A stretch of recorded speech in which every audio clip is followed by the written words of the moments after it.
From SBI's Executive Briefing Center in Dallas, Texas, the most watched and listened to content in B2B sales and marketing, it's the SBI Podcast with your host, Matt Shares. Welcome to SBI TV, a weekly show dedicated to helping you make your number. Recent studies show that private equity acquisitions and mergers are at an all-time high, and it doesn't seem to show the signs of letting up. We actually see it increasing. So we're here today to discuss the ramifications of being a sales leader and how to design, manage, and execute the integration effort when you combine multiple sales forces over time in a series of acquisitions. This is tough stuff, and somebody I have on the show today is an absolute expert, and I can't wait for you to hear what we're going to have to say. So I'm your host, Matt Shares. I'm the CEO of SBI. Joining me today in the studio is Meredith Kildow. She's the Managing Director of Global Revenue from Consilio. So Meredith, first off, welcome to the show. Thank you. Great to see you. I would love for you, because you have great domain expertise, but before we kind of get into the guts of the show, I would love for you just to introduce yourself, introduce Consilio, and maybe tell the world how we should think about what it is Consilio does. Sure. So, as you said, I run the global revenue organization for us, which consists of sales, account management, and consulting. Consilio is really, I think you can think about us as problem solvers. We help multinational corporations and their outside counsel deal with issues related to legal litigation, spend optimization. We have consulting groups that even will help them implement new technologies, matter management, e-billing. Got it. Sort of full spectrum just to help them ease their risk. Okay. Yeah. So, and prior to you leading all of revenue for Consilio, tell us a little bit about your background. Where did you start your sales career? My illustrious career. Yes. So I actually started in operations. I've always been in professional services. Worked for Burson Marsteller, JWT, so within the WPP family for 13 years. Yeah. Moved to Hitachi Consulting, which brought me to Dallas, and then moved to Huron Legal, which Consilio acquired. There you go. All right. Well, great to have you on the show. So Meredith and I, as you can tell with a background like Meredith's and what Consilio does, she's got great expertise not only in professional services, but also in putting organizations together. So if you're watching or listening out there, you don't want to miss SBI's weekly show. If you want to access our content library, if you're an iPhone user, download the SBI app, go to the Apple App Store, search for Sales Benchmark Index. Then you can use your iPhone notifications. You can listen to us on your commute, on your workout, or while you're traveling. All right, so let's jump into the questions. So, Meredith, if I think about sales leaders and in an acquisition orientation, right? Not a lot of sales leaders grow up thinking about how do I put all of these different companies together. And for those of you that are watching, if you think about the craft of building a sales force from the ground up, now think about a new skill set. Is how do you put multiple sales forces together in an integration?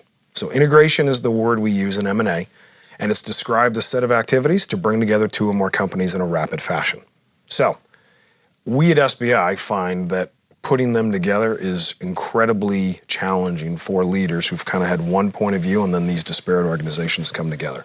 I guess just level set, how do you approach the overall sort of people and structure of putting an organization together?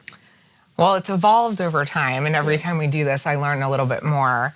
I think from a high level, I approach it with as much humility as I can, and I say that because every organization has perfected what they come to the table with. And so I think if you approach it with truly looking for the best practices of every organization and incorporating them into your own, you end up with, I mean, A, a better product, but B, you also bring those people in faster. And that's really the goal, right? Is to bring everybody in, tuck everybody in, and get back to selling. Okay, so then if I'm watching or listening to the show, I say, all right, here come these disparate organizations.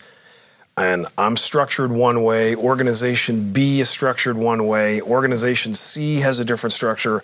Now I need to determine the best structure for the new co, right, which is the new company. How have you done that? How do you think through that? So it depends, on the size of the acquisition or merger, right? I think we handle them differently depending on if it's a small acquisition that we're making. The tendency would be structure doesn't really change. We tuck them in, bring them in to our organization.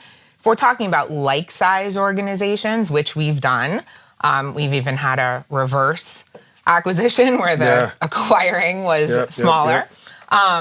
So I think if you're of a like size, you get lucky sometimes and you have very similar structure and process.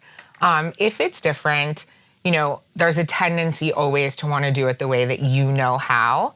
I think the key is really understanding what then will continue to drive those people. So if the structure you feel confident with is the one that you're going to run with, then it becomes a change management component. And then it's about making sure people understand why, that it's not going to impact their ability to earn, that they actually may find bigger value from that. And so then it becomes more about the training, the onboarding of those people. If you're going to change your process, you also need to know you're taking on change management then for the whole team, even existing. So, and if I was a sales leader or a CEO watching this, and I would say to myself, is there a set of steps that you take to sort of step back and say, okay, the new company now looks like this in terms of size, reach, depth of product line. So should we move from hunter-farmer to more of a stratification model? Like maybe the old system, and what we see from my vantage point is a lot of companies go, the acquired entities now run our structure. As opposed to saying, if I was starting the company tomorrow and I map the way the customer buys and where they get value, the structure of the organization might need to look like this. So how do you rationalize a clean sheet of paper with the speed of let's get them in, get them integrated, and go? Well, so I actually view it in two phases. I view integration as phase one, and I view go forward as phase two. Because the goals are different. In the integration phase, it is much more about making sure that every single person knows who their boss is, what system they are being asked to track everything in, how the process is going to work. The go forward may have some adjustments to that. So there are things that you have to do in my mind immediately. And then there are things, to your point, as you start to scope out this new organization, we've had moments where, hey, span of control, we need to add a region. We need more management here. There's too many folks here to not, put something in place. So we look at that. But to me, those are the things that are your go forward organization. They aren't necessarily critical day one. What's critical day one is making sure everybody feels part of the whole. That's great. Okay, that's a great tip. All right, so my last question in this segment is, you think about now you've got customers that have gone from working with company A to the new entity. You've got competitors saying, ooh, Consilio now used to look like this, now it looks like this. So there's stuff happening in the marketplace. How do you rationalize the other stakeholders in an integration? Yeah, so it's interesting. It all centers around people, because the thing we hear the most from our clients during these is just don't mess with my team. I like my people. It's why I was there. So, it all comes back to the ability for you to keep the talent, keep the performance. And this is not just sales, right? This is across the organization. But people are sticky to clients. And until you gain the trust from the client that you're really not going to interrupt their service delivery or how they function within your organization, the thing you have are their people. So yes, we see plenty of that. And actually in our space, there's so much M&A activity. Some companies do it well, some companies have not. So there is a general trepidation, I think, around, lots of integration activities. I do think when you make it a priority and your clients understand that, they maybe go in with a little bit less fear about it. All right, so as we wrap up that segment, if you think about a couple of the keys that Meredith left us with, is the separation around integration as phase one, and then optimization, if you will, and I'm paraphrasing, as you think about phase two.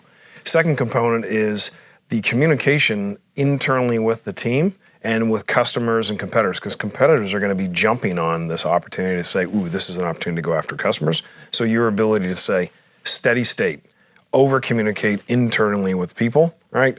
Because all of their emotions are high. What does this mean for me? Is my territory changing, et cetera? All right. So Meredith, wonderful to see you. And Wonderful thanks to for see stopping by the studio. I appreciate your insight. For those of you that were watching, as you think about walking into an integration and what needs to happen, the last point I would give you relative to culture is this whole concept around the values that you drive as an organization. And most companies have 4 to 6 core values. The values have to be action-oriented, defined as you have to be able to catch people living the values. So if you're sitting there right now and you're thinking about your sales culture, and if you called all of your sales managers and your sales reps and you said, tell me about the core values we have and how we activate them on a daily basis. If you can't catch people demonstrating your core values and how they interact with a customer or a prospect, you don't have them, they're not alive. So, as always, I wish you good luck as you try and make your number.